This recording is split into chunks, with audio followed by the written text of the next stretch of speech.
Hi friends, Trichy Vayalur Murugan கோயிலுக்கு போயிட்டு சாமி கும்பிட்டுட்டு வெளியே வந்தோம். வந்து பார்த்தப்ப எங்களுக்கு நல்ல ஒரு தரிசனம் கிடச்சிச்சு. என்னன்னு பார்த்தா முருகன் வள்ளி திருக்கல்யாணம் நடந்துக்கிட்டு இருந்துச்சு. ரொம்ப சந்தோஷமாச்சு எங்களுக்கு. இந்த திருக்கல்யாணங்கிறது ஒரு நல்ல விசேஷமான ஒன்று. திருக்கல்யாணத்தை பார்க்குறோம், பார்த்துட்டு வேண்டுறோம் அப்படின்னா நம்ம வேண்டுதல்கள் அனைத்தும் நிறைவேறுங்கிறது ஒரு ஐதீகம். அது வள்ளிக்கும் முருகனுக்கும் திருக்கல்யாணம் வந்து ரொம்ப அழகாக நடந்துச்சாங்க. நல்லா பாட்டு மேலே தாளம்லாம் வச்சு நல்லா நடத்திக்கிட்டு இருந்தாங்க. பார்க்குறதுக்கு ரொம்ப அழகாக இருந்துச்சு. பாருங்க, மாலை மாற்றுறாங்க. முருகன்கிட்டருந்து கொண்டு வந்து வள்ளிக்கும், வள்ளிகிட்டேருந்து கொண்டு வந்து முருகனுக்கும் மாலை மாற்றுறாங்க. ஐயர் முறைப்படி இங்கே திருக்கல்யாணம் நடந்துக்கிட்டு இருந்துச்சு. பார்க்குறதுக்கு ரொம்ப சந்தோஷமாக இருந்தது. திருக்கல்யாணங்கிறது ஒரு நல்ல ஒரு நிகழ்வு. அதை பார்த்தோம் அப்படின்னா நம்ம வீட்டில் ஒரு நல்ல ஒரு விசேஷம் நடக்குங்கிறது ஒரு ஐதீகம். இது மாதிரி நிறைய நான் பார்த்து எங்கள் வீட்டில் நல்ல ஒரு விசேஷம் நடந்திருக்கு.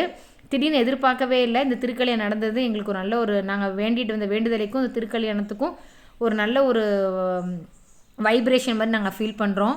இந்த வயலூர் முருகன் கோயில் என்ன ஒரு ஃபேமஸ்னால், குழந்தை பாக்கம் இல்லாதவங்க வேணாங்க அப்படின்னா குழந்தை பாக்கம் சீக்கிரம் கிடைக்குங்கிறது இந்த கோயிலோட ஒரு ஐதீகம். இந்த கோயிலில் தத்து கொடுப்பாங்க. குழந்தைங்க தத்து கொடுக்குறது ரொம்ப ஃபேமஸ். தத்து கொடுத்தாங்க அப்படின்னா தவுட்டுக்கு குழந்தைங்கள வந்து முருகன்கிட்ட கொடுத்துட்டு வாங்குவாங்க. இந்த கோயிலுக்குன்னு ஒரு ஒரு சிறப்பு அப்படின்னா இது வந்து சொல்லலாம். திருக்கல்யாணத்தை பார்த்து நம்ம வந்து யாருக்கா கல்யாணம் நடக்கலை, விரைவில் சீக்கிரம் கல்யாணம் நடக்கும்னா வேகமாக சீக்கிரம் நடக்கும்.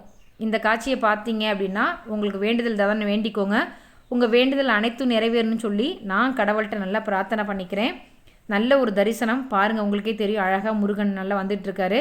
இப்போ அந்த மாலை மாத்திர நிகழ்ச்சி முடிஞ்சிருச்சு. இப்போ ரெண்டு பேர்த்தையும் உள்ள சன்னிதானத்துக்குள்ள கூப்பிட்டு போய் இனிமேல் தான் திருக்கல்யாணம் பண்ண போகிறாங்க.